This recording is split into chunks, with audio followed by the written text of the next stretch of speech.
আজি কি বনালা বুৱাৰী নতুনকৈ বাহিৰৰ পৰা অৰ্ডাৰ কৰা নিচিনা কিবা এটা বনাইছানে বাৰু? মা আজি আপোনাৰ ফেভৰেট নুডলছ বনাইছো। খালি তাত অকমান মোৰ ফালৰ পৰা চেঞ্জ কৰি দিছো। ৰেড সসৰ জেগাত গ্ৰীণ সস অকমান দি দিছিলো। খাই চাওকচোন কেনেকুৱা হৈছে। গ্ৰীণ নুডলছ নব কি দিছানো ইয়াত? সেইটো মোৰ সিক্ৰেট ৰেচিপি। প্ৰথমতে খাই চোৱাচোন।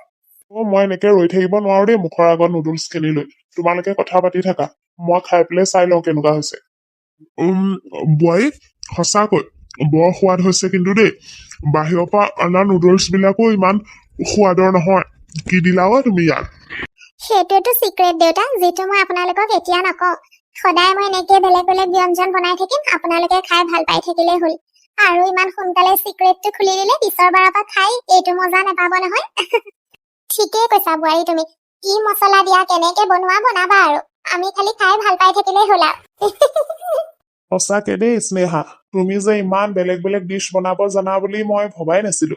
তুমি যিমান ভাল ডাইটিচিয়ান তাতকে বেছি ভাল চেফহে দেখোন। বুৱাৰী মই তোমাক কথা এটা কবলৈ পাহৰি আছো নহয়। কাইলৈ ৰাতিপুৱাই মোৰ ভন্টি মানে তোমাৰ মাহী শাহু আহি পাবহি। মই কিন্তু তাইৰ আগত তোমাৰ আৰু তোমাৰ ব্যঞ্জনবোৰৰ বহুত গুণ গাই থৈছো আকৌ। তাই থকা কেইদিনো আমাক দিয়াৰ দৰে এনেকে বিভিন্ন ধৰণৰ ব্যঞ্জন বনাবা আৰু। হ'ব মা, আপুনি চিন্তা কৰিব নালাগে, মই সকলো কৰিম। চাবা আৰু তাই যাতে একো আপত্তি কৰিবলগীয়া নহয় আৰু মোৰ আগত দেই। হে ভগৱান, যেনে তেনে এটা অগ্নি পৰীক্ষা পাৰ কৰিছিলোহে মালতী খুৰী অহা দিনা। আকৌ এতিয়া দেখোন আৰু এটা অগ্নি পৰীক্ষা সন্মুখত কাইলৈ ৰবহিয়ে। মাহী শাহু অহা কথা কলেই নহয় মায়ে। যেনে তেনে আজিও ফাঁকি মাৰি পেলাই টমেটো চচ খোপা দোকানৰ পৰা অনা নিদি মই নিজে ব্ৰকলি আৰু পালেঙৰ চচ বনাই পেলাই চাওমিন বনালো। ব্ৰকলিটোতো আৰু মাহঁতে জীৱনত নেখালেহেঁতেন চব্জি বনাই দিয়া হলে। এনেকেই খুৱাইছো। আকৌ এতিয়া মাহী শাহু অহা কেইদিন যদি এনেকে বিভিন্ন ধৰণৰ নিজৰ আৱিষ্কাৰ আইটেম বিলাক বনাওতে কোনোবা এদিনা মই ধৰা পৰো, তেতিয়া কি হব? বুৱাৰী কি ভাবিবলৈ লাগিলা? শুনিছানে নাই মই কোৱা কথাবোৰ? মা শুনি আছো মই। কাইলে মাহী আহিব যে, তাকে এতিয়াৰ পৰা ভাবি আছো মাহী আহিলে কি কি বনাই খুৱাম। সেইটো কথা। তুমিতো আৰু ধুনীয়া ধুনীয়া বনাব জানাই, সেইকাৰণে মোৰ ইমান চিন্তা নাই বাৰু। হয় মা। চবে ড্ৰয়িং ৰুমত কথা পাতি বহি আছে, মাহীও তাতে আছে। ভালেই হ'ল পাই, মই সেইকণ সময়ৰ সুযোগ লৈ পেলাই শুকুৱাই থোৱা চব্জি খিনিৰ মছলা পিচি ল'ব পাৰিলো। আৰু যিখিনি সেউজীয়া শাক পাচলি আছিলে চচৰ কাৰণে সেইখিনিও পিচি ললো। কোনেও গমকে নাপালে। এতিয়া এইখিনি আৰামছে 2-3 দিনৰ কাৰণে ইউজ কৰিব পৰা যাব। খালি কোনোবা অহা আগতে সোনকালে ফ্ৰিজত থৈ দিও। দেখিবলৈ হলে আকৌ নহলে ডাঙৰ কথা হব। বুৱাৰী শুনাচোন। মাহী আপুনি পাকঘৰলৈ কেলে আহিলে? মানে কিবা দৰকাৰ হলে মোক কৈ দিয়া হলে মই দিলোগেহেঁতেন নহয়। আপুনি আগফালেহে বহি আছিলে। যাওক আপুনি তাতে বহক। কি লাগে মই লৈ যাম যাওক। নহয় বুৱাৰী, মোৰ এই পানী অকমান ফ্ৰিজৰ লাগিছিলে, সেইটো কাৰণেহে। ৰবচোন বুৱাৰী, এইবোৰ কি আকৌ? এইবিলাক দেখোন তিয়হ, বিলাহী, পালেং, ধনিয়া আদিৰে বনোৱা চচ আৰু ঘৰুৱা মছলা দেখোন এইবিলাক শুকুৱাই থোৱা চব্জিৰ। বুৱাৰী এতিয়াহে বুজিলো। তাৰমানে ৰাতিপুৱা তুমি মোক ইমান সুস্বাদু ব্যঞ্জন যে খুৱালা, সেয়া কোনো বাহিৰৰ দোকানৰ পৰা কিনি অনা মছলাৰে নহয়, তোমাৰ হাতেৰে তৈয়াৰী কৰা ঘৰৰ মছলাই বনাইছিলা ন? মাহী মই মাত্ৰ অকমান ব্যঞ্জন বিলাক হেল্ডি কৰিবলৈ চেষ্টা কৰিছিলো। তোমাৰ শহুৰৰ ঘৰত দেখোন সকলোৱে pizza, burger, french fry, chow mein আৰু যিমান যত বাহিৰৰ তেলেতীয়া খানা খোপা আছে সেইবিলাকে খায়। সিহঁতি গম পায় নে নাপায় তুমি যে নিজে ঘৰুৱা আৱিষ্কাৰৰ সিহঁতক ব্যঞ্জন বনাই বনাই খুৱাই আছা বুলি? নাই মাহী, তেওঁলোকে এইটো বিষয়ে একো নাজানে। তাৰমানে এইকেইদিন ভন্টিহঁতে একদম মজা লৈ লৈ যিবিলাক টেষ্টি ব্যঞ্জন খাই মোলৈ ফোন কৰি আছিলে, সেইবিলাক চব মানে ঘৰুৱা শাক চব্জিৰে তৈয়াৰী কৰা। কিন্তু মাহী মই এইবিলাক চব তেওঁলোকৰ ভালৰ কাৰণে কৰি আছো। বহুত ডাঙৰ কথা হৈছে দেই এইটো। ভাল, মই আহিয়ে এইটো কথা ধৰা পেলালো। আজি কিন্তু এইটো কথা ঘৰৰ সকলোৰ আগতে কব লাগিব দেই। নাই মাহী প্লিজ, তেনেকুৱা নকৰিব। আপুনি কাৰো আগত নকব। তেওঁলোকে যদি এইবিলাক কথা গম পায় মোক বহুত খং কৰিব। খং কৰিব? কেলে খং কৰিব আকৌ বুৱাৰী? তুমি ঘৰৰ মানুহৰ ভাল কথা চিন্তা কৰিহে এইবিলাক বনাইছা। তেওঁলোকে গম নোপোৱাকে ইমান তুমি সুস্বাদু লগতে ইমান স্বাস্থ্যকৰ ব্যঞ্জন বনাই বনাই খুৱাই আছা। এইবিলাকতো ভাল কামহে। এইবিলাকতো তোমাৰ ঘৰৰ মানুহে গম পাব লাগে আকৌ। নালাগে মাহী, মই আপোনাক ৰিকুৱেষ্ট কৰিছো, প্লিজ এইবিলাক কথা কাৰো আগত নকব। কি যে কৈছা আৰু বুৱাৰী তুমি? ইমান ধুনীয়া তোমাৰ এই টেলেণ্টটো এনেকে লুকুৱাই থব লাগে নেকি বাৰু? যিবিলাক কামৰ কাৰণে ঘৰৰ মানুহে তোমাৰ গুণ গাব লাগে, সেইবিলাক কথা দেখোন ঘৰৰ মানুহে গমেই নাপায়। মাহী মইতো তেওঁলোকৰ ভাল চিন্তা কৰিয়ে এইবিলাক কৰি আছিলো। কিন্তু ইমান দিনে যে তেওঁলোকক মই মিছা মাতি মাতি নিজেই বনোৱা ব্যঞ্জনবিলাক খুৱাই আছিলো সেইটো এতিয়া গম পালে হয়তো তেওঁলোকে মোক খং কৰিবও পাৰে। নাই নাই বোৱাৰী, তুমি এনেই ভয় খাই আছা। এইটো কামৰ কাৰণে তোমাক খং নহয়, তোমাক আৰু বেছি মৰমহে কৰিব লাগে। নাই মাহী, মই নিবিচাৰো এতিয়া আৰু ঘৰৰ মানুহে এইবিলাক গম পাওক বুলি। চবেই হেল্ডি খানা খাই আছে আৰু খাই ভালো পাইছে, সেয়াই মোৰ কাৰণে বহুত। ঠিক আছে হ'ব দিয়া, তুমি যেনেকে বিচাৰিছা তেনেকে হ'ব। মই বাৰু কাৰো আগত একো নকওঁ, কিন্তু মোৰ এটা চৰ্ত আছে আকৌ দেই বোৱাৰী। কি চৰ্ত মাহী? কওকচোন, মই আপোনাৰ সকলো চৰ্ত মানিবলৈ সাজু আছো, খালি এই কথাখিনি যাতে মাহঁতৰ আগত নকয় আৰু। হেই বোৱাৰী, ইমান ভয় নকৰিবা, ৰ'বা প্ৰথমতে মোৰ চৰ্তটো শুনি লোৱাচোন। কওক মাহী, আপোনাৰ কি চৰ্ত আছে? মোকো শিকাব লাগিব কিন্তু তুমি চব্জিৰ পৰা ইমান টেষ্টি টেষ্টি ব্যঞ্জন কেনেকে বনাব পাৰি। আমাৰ ঘৰৰ মানুহবিলাকো চব্জিৰ পৰা পলাই ফুৰে নহয়, বুজিছানে?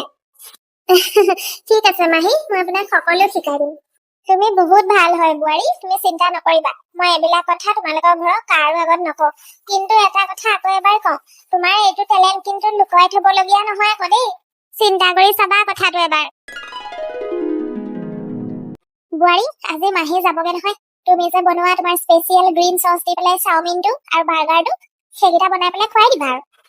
বোৱাৰী, সেইটো চাওমিন কিন্তু খাই মজা লাগিলে। খালি এটা কাম কৰিবা, এইবাৰ বনালে চাওমিন খিনিৰ চচটোত অকমান ব্ৰকলিটো কম দিবাচোন। যোৱাবাৰ অকমান বেছি হ'ল পিছে। বোৱাৰী, আৰু পিজ্জাটোতো যে তুমি বিভিন্ন ৰকমৰ সেউজীয়া শাক পাচলি দি পেলাই বনোৱা, অকমান কম দিবাচোন, তেতিয়া আৰু মজা লাগিব। কিন্তু মাহা দেউতা, মই বনোৱা ডিছবোৰতো এইবিলাক বস্তু ইমানকৈ দিবই নোৱাৰি। এইবিলাক চব্জিহে হয়, ভাজিহে বনোৱা যায়। আমি চব গম পাওঁ বোৱাৰী। সেই ভগৱান, মানে মাহীয়ে সকলোবিলাক কথা মাহঁতৰ আগত কৈ দিলে চাগে। মাহঁতে চাগে এতিয়া মোক খঙে কৰিব। বোৱাৰী, চিন্তা কৰিব নালাগে, আমি সকলোবিলাক কথা আগৰ পৰাই গম পাওঁ। হা? আপোনালোকে মানে চব গম পায়? হয় বোৱাৰী, আমি সকলোবিলাক কথা প্ৰথম দিনা যেতিয়াৰ পৰা তুমি বনাইছা তেতিয়াৰ পৰাই গম পাইছো যে তুমি আমাৰ ব্যঞ্জনবোৰত যিমান পাৰা সিমান পৰিমাণে চব্জি লুকুৱাই লুকুৱাই দি পেলাই বেলেগ বেলেগ নাম দি পেলাই আমাক খুৱাইছা বুলি। তথাপিও আপোনালোকে মোক অকমানো খং নকৰিলে, যেনেকে যি বনাই দিলো সকলোৱে খালে। বোৱাৰী, তুমি ইমান চিন্তা কৰি কৰি আমাক বিভিন্ন ধৰণৰ ব্যঞ্জন ইমান মৰমেৰে কষ্টৰে বনাই পেলাই দিছা, কিয় নেখাম বাৰু আমি, কোৱাচোন? মোৰো অলপ অলপ সন্দেহ হৈছিলে খাওঁতে, কিন্তু আপুনি ইমান টেষ্টি টেষ্টিকে সকলোবিলাক ডিছ বনাই দিলে মই একো কবই নোৱাৰিলো। মানে আপোনালোকে আগৰ পৰাই সকলোবিলাক কথা গম পাই মই বনোৱাবিলাক খাই আছিলে। হয় বোৱাৰী, তোমাৰ আমাৰ প্ৰতি থকা চিন্তা মৰম দেখি পেলাই একো কবই নোৱাৰিলো আমি। বোৱাৰী, তুমি যি কৰিছা সকলো আমাৰ স্বাস্থ্য ভাল থাকক বুলিয়ে কৰি আহিছা। তোমাৰ ইমান মেহনত আৰু মৰম দেখি পেলাই আমি কেনেকেনো তোমাক কিবা এটা কব পাৰিম, কোৱাচোন? সঁচাকে বৌ, মই যে কেতিয়াও সপোনতো ভবা নাছিলো দেই কোনোদিনা নোখোৱা চব্জিবিলাকো যে মই ইমান মজা লৈ লৈ খাব পাৰিম বুলি। বোৱাৰী, তুমি যিটো কাম কৰিলা তাৰিফ কৰিবলগীয়া কাম কৰিছা কিন্তু। আৰু তুমি অকল আমাক হেল্ডি ব্যঞ্জনে বনাই খুওৱা নাই, আমাৰ সকলোৰে যিটো বাহিৰৰ জাংক ফুড খোৱাৰ বেয়া অভ্যাস আছিলে সেইটোৰ পৰাও মুক্ত কৰিলা। মই সকলোবিলাক আপোনালোকৰ ভাল চিন্তা কৰিয়ে কৰিলো, কিন্তু অলপ ভয়ো খাই আছিলো যে কথাটো গম পালে আপোনালোকে মোক খং কৰিব বুলি। খং? বোৱাৰী, খং কৰাটোতো দূৰৰে কথা, তোমাৰ প্ৰতি থকা মৰম সন্মান আৰু অধিক বাঢ়ি গৈছে আমাৰ মনত। আৰু তুমি সঁচাকৈ প্ৰমাণ কৰিলা, মৰম চেনেহ আৰু বুদ্ধিৰে সকলো সলনি কৰিব পাৰি। তোমাৰ দৰে মৰমীয়াল দায়িত্ব বুজি পোৱা বোৱাৰী এগৰাকী পাই পেলাই আমি সঁচাকৈ নিজক বহুত সৌভাগ্যৱান বুলি ভাবো। আমি আমাৰ ডায়েটিচিয়ান বোৱাৰীৰ ওপৰত গৌৰৱ কৰো। হয় বোৱাৰী, তুমি আমাৰ ঘৰৰ গৌৰৱ হয়, তোমাৰ নিচিনা বোৱাৰী যাতে সকলোৱে পায়। মালতী খুৰী, স্বাতী, বোৱাৰী, তোমাক কৈছিলো নহয় যে মোক তোমাৰ ভাগৰ হেল্ডি ৰেচিপি কেইটামান শিকাই দিবা। তুমি তেতিয়া কৈছিলা আপোনাৰ যেতিয়াই মন যায় তেতিয়াই আহিব, আৰু এইটো তোমালোকৰ লাঞ্চ টাইম যে। মই জানো নহয়, সেইদিনাখন খাই এনেকুৱা ভাল লাগিলে, সেইটো কাৰণে বোলো আজিও যাওঁচোন। বোৱাৰীয়ে বনোৱা আজি নতুন কি আছে হেল্ডি ডিছ খাই আহোঁগে অকমান, সেইবুলিহে আহিছিলো। স্নেহা, মই তহঁতৰ ঘৰৰ ওচৰত যে বহে বজাৰখন সেইখনলৈ আহিছিলো।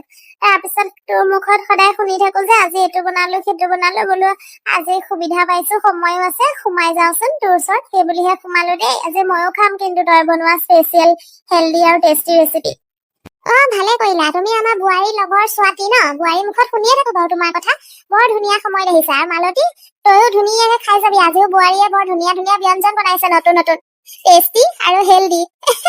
সঁচাকৈ স্নেহাই কিন্তু আমাৰ ঘৰখনত আজিলৈকে কোনেও সলাব নোৱাৰা কৰিব নোৱাৰা কামটো কৰি দেখুৱালে আকৌ মানিছো দেই স্নেহা তোমাক মানে বোৱাৰী তোমাৰ হেল্ডি খানা বনোৱাৰ চিক্ৰেটটো ঘৰত সকলোৱে গম পালে খুৰী সেইটো চিক্ৰেট আজি নহয় মাহঁতে প্ৰথম দিনাৰ পৰাই গম পায় খালি কোনেও মোক কোৱাহে নাছিলে বা বঢ়িয়া হ'ল দেখোন এতিয়াচোন তই ছচিয়েল মিডিয়াত এৰিব পাৰিবি আৰু তোৰ ৰেচিপি বিলাক ঘৰৰ মানুহে গম পালে যেতিয়া নাই স্বাতী মই এতিয়া সেইবিলাক একো ভবাই নাই বৰ্তমান মই অকল ঘৰৰ মানুহখিনিৰ কাৰণেহে কৰিছিলো এইখিনি বোৱাৰী এইটো কথা কিন্তু ঘৰৰ ভিতৰত আবদ্ধ হৈ থকা নহয় দেই বাহিৰা মানুহেও গম পাব লাগে তেতিয়াহে সকলোৱে তোমাৰ ৰেচিপি বিলাক চাই পেলাই বনাই খাব পাৰিব সবৰে স্বাস্থ্যত ভাল প্ৰভাৱ পৰিব কিমান মানুহে এতিয়াও ভুল ধাৰণা লৈ থাকে যে হেল্ডি খানা কেতিয়াও টেষ্টি হ'ব নোৱাৰে আৰু তুমি নিজৰ ৰেচিপি বিলাক ছচিয়েল মিডিয়াত এৰি পেলাই মানুহৰ সেই ভুল ধাৰণাটো ভাঙি দিব পাৰিবা বোৱাৰী স্নেহা তই এবাৰ ভাবিছাচোন তই যদি ছচিয়েল মিডিয়াত নিজৰ ৰেচিপিখিনি এৰি দিয়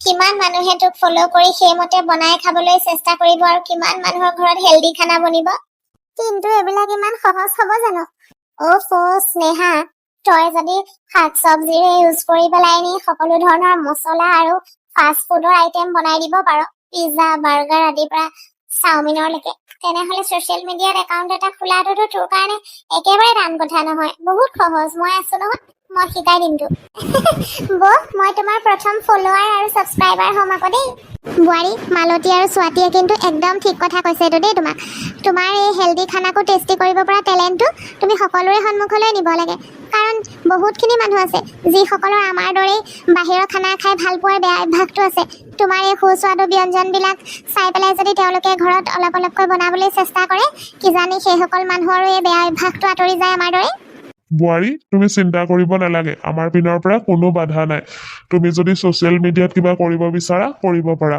আমি সকলো তোমাৰ লগত আছো আৰু ভিডিঅ' বনোৱা সময়ত মই তোমাক কেমেৰাটো ধৰি দিম নহয় বৌ চিন্তা নকৰিবা আপোনালোক সকলোৰে মৰম আৰু সমৰ্থন দেখি এতিয়া মই সঁচাকৈ ছচিয়েল মিডিয়াত মোৰ ৰেচিপিখিনি পাব্লিছ কৰিবই লাগিব যেন পাইছোঁ হয় বোৱাৰী তেতিয়া চাবাচোন অকল তোমাৰ পৰিয়ালতে নহয় যিমান মানুহ আছে বেলেগ বেলেগ জেগাত সকলোৱে তোমাৰ ৰেচিপি চাই পেলাই জীৱনলৈ বহুত ভাল পৰিৱৰ্তন আনিব পাৰিব আৰু সুস্বাস্থ্যৰ গৰাকীও হ'ব পাৰিব আপোনালোকে মোক ইমান মৰম আৰু সমৰ্থন দিছে তাৰ বাবে ধন্যবাদ আৰু মা দেউতা এইখন ঘৰলৈ বোৱাৰী হৈ আহি আৰু আপোনালোক সকলোকে পাই ময়ো নিজকে বহুত ভাগ্যৱান বুলি ভাবো আজি ঈশ্বৰক এটাই প্ৰাৰ্থনা কৰিছো যে প্ৰত্যেকজনী ছোৱালীৰ জীৱনতে যাতে এনেকুৱা প্ৰতি মুহূৰ্ততে লগ দিয়া এগৰাকী লগৰী বিয়া হোৱাৰ পিছত ছাপোৰ্ট কৰা এনেকুৱা ঘৰ এখন আৰু ইমান মৰমীয়াল ওচৰ চুবুৰীয়া পায় তেতিয়া কোনো ছোৱালীৰ বৈবাহিক জীৱন কেতিয়াও দুখৰ হ'ব নোৱাৰে